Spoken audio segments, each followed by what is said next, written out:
A Virginia Tech football player accused of murdering a 40-year-old Blacksburg man. Prosecutors say Etute told police he matched with someone called Angie on Tinder. The date is May 31st, 2021, and Virginia Tech football player Isi Etute is walking into an apartment to meet a woman from Tinder for a hookup. But just minutes later, Isi runs out of the apartment in tears, and just 3 days later, Isi would be arrested and face 40 years behind bars in one of the strangest stories to come out of college football in the last few years. This is a story that kinda flew under the radar, but as a Virginia Tech fan, it's one I've followed as it developed over the years, and I think now is the time to make a video covering one of the worst cases of catfishing that I have ever read about. In researching this video, I read as many articles as I could find on the Isi Etute story, with ESPN's article linked below being particularly useful by giving an extremely in-depth account of this bizarre story. This video tells the full story of Isi Etute and the catfish that almost ruined his life forever. Let's get into the video.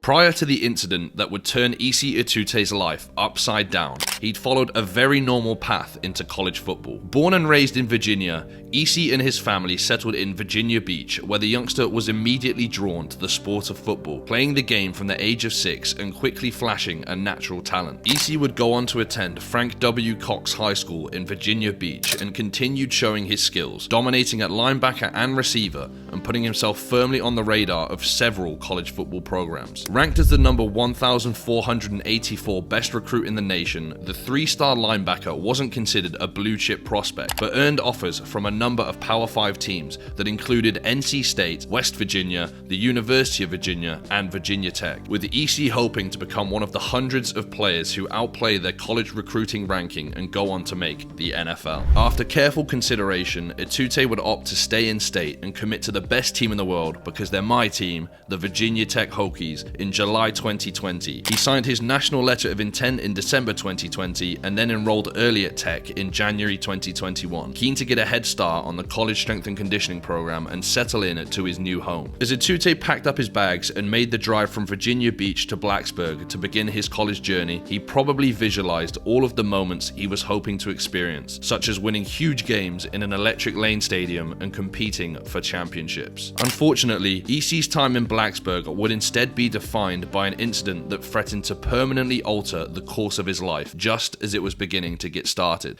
Etute's start at Virginia Tech was atypical due to the coronavirus pandemic restricting the contact that he could have with both his teammates and fellow students. But regardless, Isi went through spring practice and made solid friendships with teammates, being described as a happy and funny guy. Given that Etute wasn't one of Tech's star recruits, he wasn't expected to see playing time immediately and thus focused on working hard and aiming to break into the team after a redshirt season. But that doesn't mean he didn't have time to sample a bit of Tinder in his downtime. Unsurprisingly, as an 18-year-old kid living in a new town, Etute was keen to meet girls and start dating, and so he decided to sign up for Tinder, something many of his teammates and most of the other students at Virginia Tech were using. Not much is known about how his experiences with Tinder were to begin, but given that he was in great shape and a member of the football team, he probably did better than my one match every 2 weeks. But it was in April 2021 that Etute made the Tinder match that would change his life forever, when he made the unfortunate mistake of swiping right on the profile of Angie Renee. According to her Tinder profile, Angie was a 28-year-old physician living in Blacksburg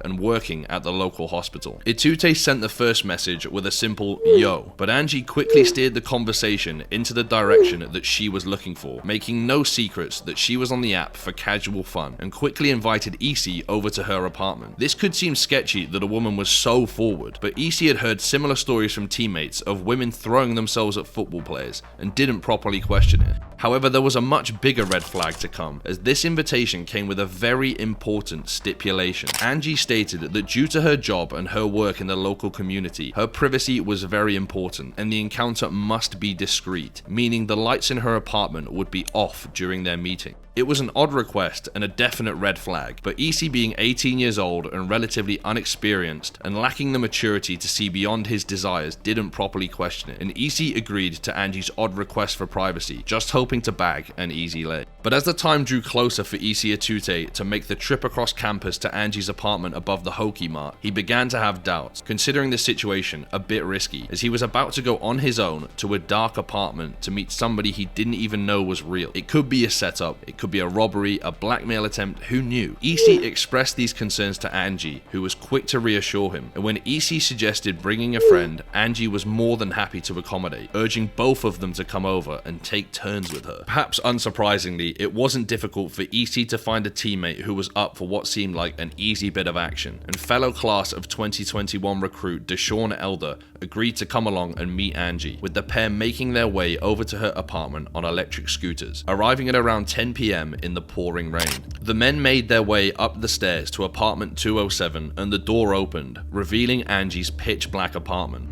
She greeted Isi and Deshaun and tried to lead them towards her bed, but Deshaun Elder was creeped out by the whole situation and decided to get out of there, making an excuse and heading for the door. Isi followed Deshaun, hoping to convince him to stay at the apartment, but for Elder, there was just something weird about Angie's energy in the dark apartment, and he had no interest in going back. Instead, he decided to go home. Isi, on the other hand, wasn't so easily put off, and went back up the stairs to the apartment to see Angie. Angie immediately led him to the bed, and because I know YouTube are just waiting to demonetize this video, I'll just say that she used her mouth to do something. I will let you make up your own mind on that one. But while Etute was busy with Angie, his teammate Deshaun Elder had gone back to his dorm and explained the situation to some teammates, with their immediate reaction being that they felt Isi could be in huge danger, and Deshaun needed to go back and make sure that he was alright. Elder hopped back on the electric scooter and made the short ride back to the Hokie Mart and up to apartment 207. Feeling terrified, he opened the door and Etute was alerted to his presence, telling Angie to stop what she was doing and pulling up his pants. Etute was now ready to leave, and as he made his way to the door to go home with Elder, Angie handed him $50. Once Etute left the apartment, he saw a text from Angie saying she wanted him to keep coming back and she'd be his sugar mama. Perhaps a dream scenario for some young men, but there was just something off about the entire situation, and Deshaun Elder had sensed it almost immediately upon entering the apartment. Why was Angie so desperate to hide her identity when she had a Tinder page and was openly discussing having casual fun in messages that could have easily been used to expose her? Why, even after they'd been together in the apartment and it was clear that they were both there for the same thing, did Angie still insist on being in the dark? It didn't seem to make sense, and it almost felt like Angie had something to hide. When the story of Etute and Elder's adventure to Angie's apartment did the rounds among their Virginia Tech teammates, they teased Isi, suggesting he could have caught an STD, or it could have been a guy for all Etute knew, given that the apartment was completely pitch black. Etute felt confident that neither of these was true, but he did get tested anyway and was clean. But there was something about the possibility of Angie being a guy that lingered in Etute's mind. Angie texted him over and over for the next few days, begging him to return, and these doubts made Isi decide to block Angie's number and try and ignore her. But she began texting him from other numbers and seemed obsessed with him, and her obsession meant that he couldn't just move on and forget the whole thing had ever happened, with it continuing to bother him even when he went home to Virginia Beach after the semester ended. After telling the story of his encounter with Angie to an old school friend and expressing his doubts, his friend would urge him to reconnect with Angie and try and find out the truth for himself. Even though Etute wanted to move on and forget, Angie would force herself back into his thoughts by matching on Tinder with Etute's teammate, Jalen Hampton. Jalen Hampton's experience with Angie mirrored Etute's almost perfectly, with Angie propositioning him to come over to her apartment for fun not long after they matched. But again, she insisted on the apartment being pitch black due to her working at the local hospital. Hampton was a lot more skeptical than Isi and insisted on a phone call with Angie before he'd agree to meet her. But these doubts faded despite what he would describe as a sketchy conversation, with Jalen deciding to take the chance and go to Angie's apartment. When the door to the apartment opened, Hampton was also struck by the same sense of creepiness that had led Deshaun Elder to turn around and run. Hampton immediately felt super uncomfortable and asked to see Angie's face. When Angie refused to show her face, he was too spooked out and left the apartment before anything happened. Immediately after leaving Angie's apartment, he was bombarded with texts from her, calling him annoying and telling him to ask Isi Etute if she was for real. After hearing about Hampton's experience with Angie, the lingering doubts in Etute's mind increased, and he asked Hampton if he felt like Angie could actually be a guy. And Hampton was clear that he felt it was possible that Angie was a guy. So Jalen Hampton thought Angie might be a guy, Deshaun Elder thought Angie might be a guy, the rest of his teammates felt there was a chance it was a guy, and Etute himself was now really starting to fear that he'd been conned into having fun with a man. But if Angie wasn't really Angie, then who the hell was she?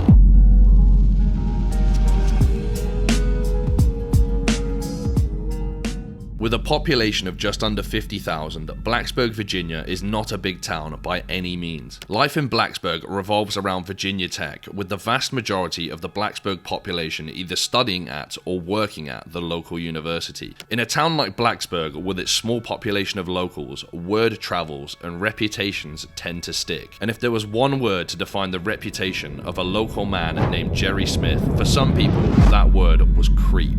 Jerry Smith had been born a few miles outside of Blacksburg and had a troubled upbringing. Jerry's father died when he was 9, and his relationship with his mother was very cold. And this relationship became even worse when Jerry revealed to her that he was gay, with his mother allegedly despondent after Jerry came out to her. Despite this, those who knew Jerry as a child remember him as a fairly normal kid, though he did have a penchant for exaggerating and seeking attention, such as when he told classmates that he'd been accepted to the highly prestigious Duke University. In reality, he was actually going to attend a local community college, but being attention-starved is kind of understandable given the unfortunate situation with his parents. But less understandable were the early warning signs of the man that Jerry Smith would grow to become, as he would accumulate a long rap sheet of crimes and an enduring reputation as a creep. One such incident occurred in 2002 when police reports show Jerry Smith was arrested for inappropriately touching a bunkmate while training to become an EMT. Smith was booked into Boatsaw County Jail, but any sentencing records are unavailable today, having been destroyed after the standard 10-year period. This arrest was the first of many that would occur, with a staggering 36 criminal incidents logged onto Jerry Smith's record, for offenses including felony larceny, embezzlement, and computer trespass. Ultimately, nothing as serious as his first alleged offense,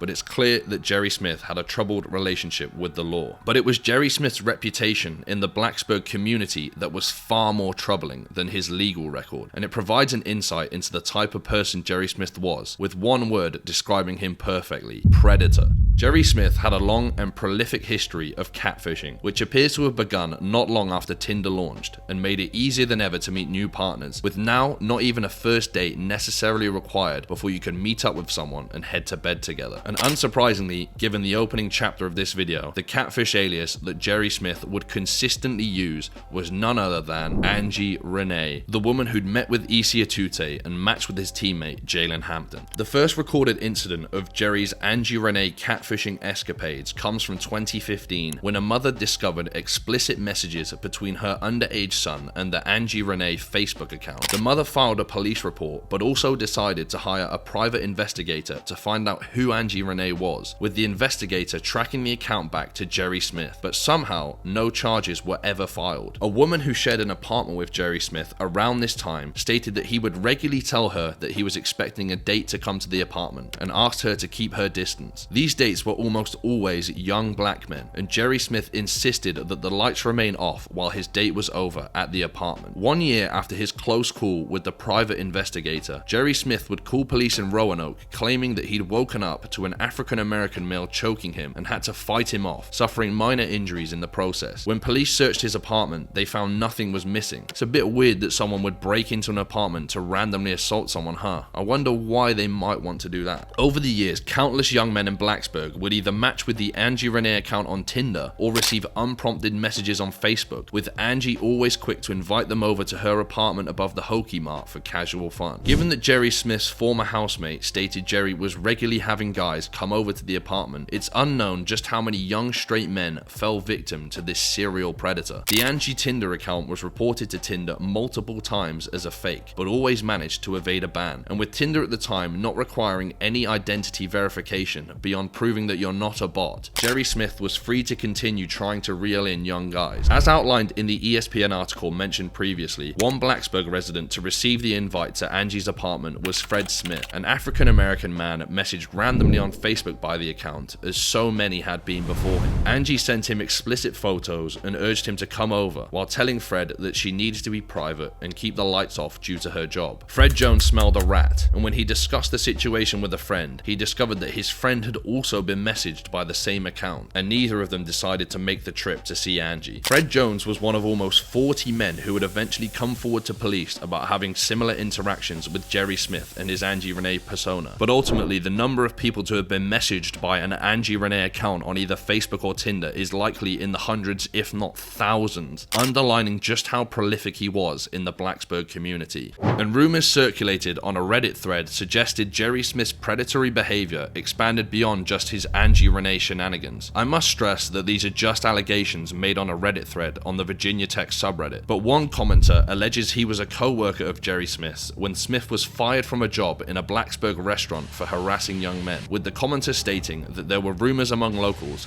that Jerry may have been slipping drugs into student drinks. Again, it's just a Reddit comment, but there are other commenters in the same thread giving similar accounts, and given the avalanche of evidence suggesting Jerry would be capable of such a thing, I felt it was worth including. People in this Reddit thread found multiple Angie Renee Facebook accounts created by Jerry, with the friends list on these accounts being thousands of young men that Jerry no doubt tried to persuade to come visit him with explicit messages. It should be clear at this point that Jerry Smith was a serial predator with a proclivity for young and predominantly African American men, and he seemed to take pleasure from tricking them into having relations with him, despite knowing the damaging effect this could have on his victims if they were to realize the deception that Jerry had pulled. For Jerry, the mental anguish and damage that his lies could cause for his victims meant nothing, and Isi Etute was just one of a long line of men to fall victim to the Angie Renee scam. But Isi's encounter with Angie had been eating away at him ever since they'd met, and it had gotten to the stage where he needed to know the truth. But in making the decision to find the truth, Isi set off a chain of events that would lead to him facing up to 40 years in prison.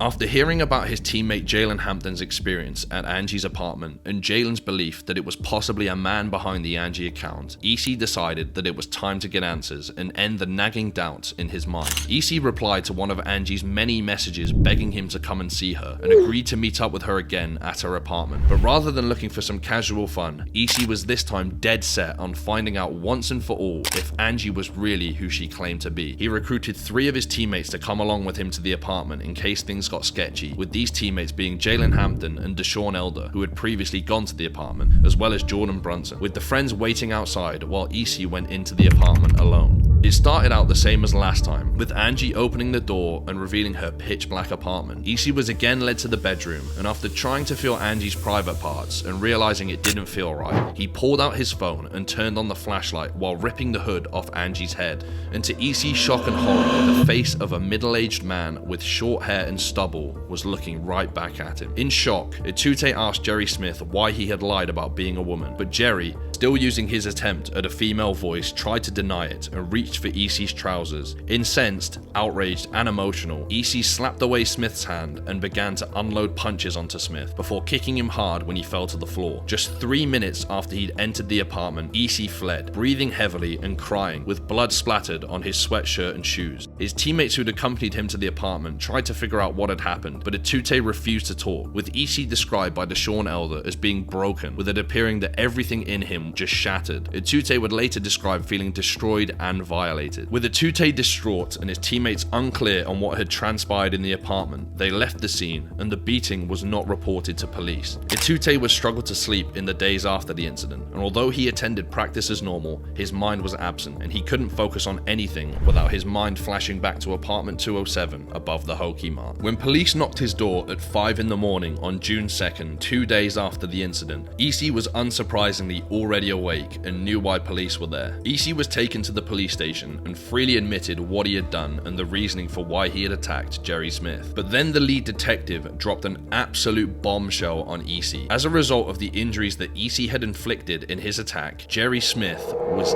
dead. Etute immediately broke down in tears and must have felt his future go up in smoke, with any dreams of football career success now replaced by the nightmare of a life behind bars and another story of wasted potential. The charge brought against Isi Etute was second-degree murder, and he faced a daunting maximum of 40 years in prison if convicted, losing the prime years of his life as a result of his reaction to Jerry Smith's insane deception. The stage was set for a hugely important trial, with people divided in how they saw the case, with some feeling Jerry Smith deserved everything he got, and some believing Isi went way too far and deserved to go to prison. The facts of the case were pretty clear thanks to a combination of Isi Etute's account of events, the digital trail, and testimony provided by people such as the teammates who'd gone with Etute to meet Angie Renee prior to him finding out that it was actually Jerry Smith. Isi was not trying to dispute that he had been the one to end Jerry Smith's life, so it could be a fairly simple case, right? But things are very rarely simple in the court of law. Although Etute had not mentioned in his police interrogation that the reason for his attack was self-defense, the notion of acting in self-defense was something that he would rely on in court, with his lawyer arguing that the attack was only carried out due to Etute fearing for his life after exposing Jerry Smith's face and realizing that he was a man. Etute's lawyer Jimmy Turk would argue that the only reason that Etute had not brought up fearing for his life when interrogated by police was because police had not asked, and instead he'd simply relayed the facts of what had occurred. Given the enormous difference in size between Jerry Smith and Etute, who was 6'3" and weighed more than 220 pounds, this may have been a difficult argument for his lawyer to make, but Etute's case was handed a massive boost when police searching Jerry Smith's apartment found a knife hidden between his mattress. Why was this knife here? Jerry Smith knew he was playing a very dangerous game and no doubt saw the knife as a weapon that could save his life if he needed it. But the presence of the weapon meant that Etute's claim of fearing for his own life carried more weight, given it appeared that Jerry Smith was prepared for violence. Additionally, how could Etute know how much larger he was than Jerry Smith, given it was pitch black and Smith was covered up? Given the complete darkness of the apartment, Etute struggled to properly see Jerry Smith and claimed that he felt Smith could have been reaching for a weapon, which was when he decided to strike him to protect himself. Another notable element of Etute's defense was the level of passion his lawyer had in advocating for Etute, not just for Etute's innocence, but especially for Etute as a young man. It would be easy to write this off as a lawyer just doing his job, but given that Etute's lawyer Jimmy Turk has maintained this strength of feeling for Etute even after the trial, it suggests his feeling about Etute as a person were truly genuine.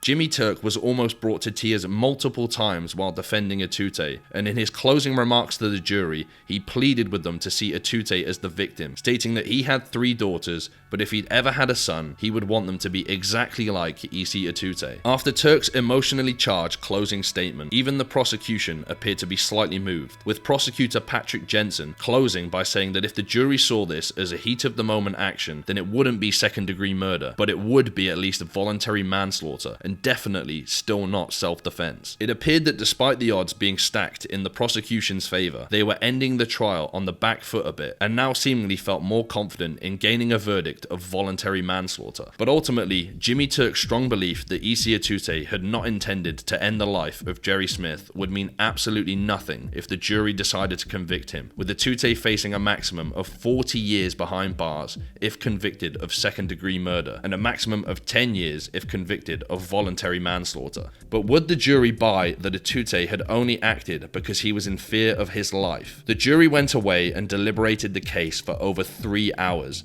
with Etute's life hanging in the balance. Etute has described feeling intense emotion while waiting for the verdict and could clearly feel the weight of what was hanging over him. As the jury returned from their deliberations, Etute bowed his head, fearing what was to come. The jury clerk began to read the verdict to the court. We, the jury, find the defendant Isi David Etute not guilty.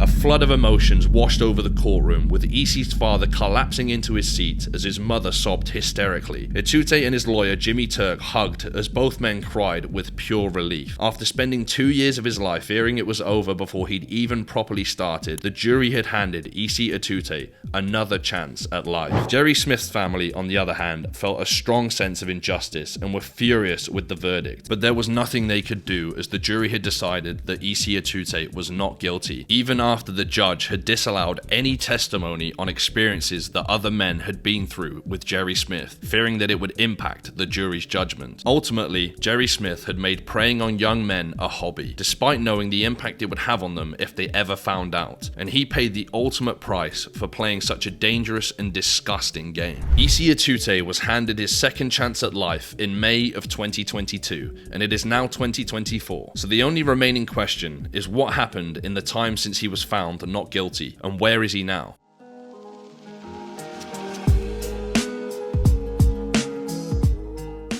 As a Virginia boy, it's possible that Isi grew up watching the great Virginia Tech teams of Frank Beamer and had always dreamed of wearing the orange and maroon. If this was a dream of his, then unfortunately, this was one that ended due to the events that unfolded in Jerry Smith's apartment. After Isi had been arrested and charged by police, he was immediately suspended by both the football team and university, and in the 2 years between his arrest and his acquittal, Isi would end up leaving the football team and was no longer enrolled at Virginia Tech. It's not clear if this was a decision by Isi or by the university, but now he was a free man, it was clear that Isi's future would lie elsewhere if he wished to return to football. But after 2 years away from the sport and having lost over 30 pounds while on house arrest, worrying about whether he'd even be a free man again, let alone a star linebacker, did Isi even want to return to the sport? Well, the answer was a resounding yes. But there was a problem. Despite being found not guilty, there was not much interest in Isi Etute, even as he reached out to coaches who had previously recruited him back when he was in high school. Having missed almost 2 years of training and losing weight while on house arrest, combined with the undeserved stigma attached to his name, Isi was struggling to find anyone willing to give him a chance to make a return to the sport that he loved. That was until the man who'd recruited him to Virginia Tech stepped in to help find Isi a new home to play at. Former Hokie head coach Justin Fuente had been fired not long after Isi's arrest for his poor coaching performance, but given his relationship with Isi and his knowledge of the situation, he felt compelled to help and reached out to Iowa Western Junior College on Etute's behalf. After a series of meetings between the college and Etute and family, Etute was finally given his second shot at football and enrolled at Iowa Western. In his first season at Iowa Western, his team went 10-2 and won the JUCO National Championship, but Isi did not play a single snap in the season, opting to redshirt.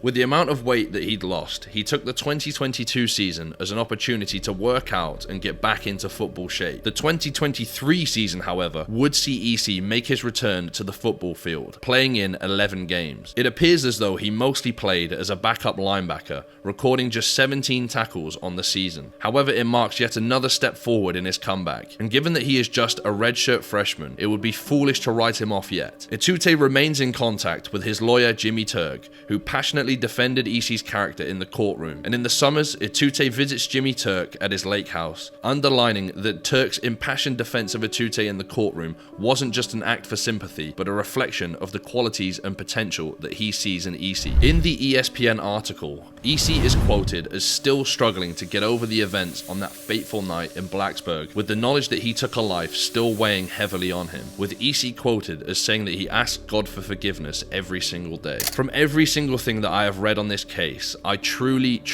believe that Isi Etute is a good person, and I hope that he will one day be able to move past what happened with Jerry Smith and live his life to the fullest. To be honest, I even debated about whether to make this video, as I sense after the long-form ESPN article that Isi just wants to move on with his life. So please do not try and contact Isi about this video or about the case. Just support his football career if you wish, but otherwise, let's leave him alone. I know that I will always keep an eye out and hope that one day we see Isi Etute return to the highest level of college football and perhaps even the NFL, with this wild story just a bump in the road on a journey of success. But even without football, I believe Isi will go on to do great things and live a productive life, which would be a great result after the perilous position he was put in thanks to one of the worst catfishes to have ever lived. I wish nothing but the best for Isi Etute moving forward. The end.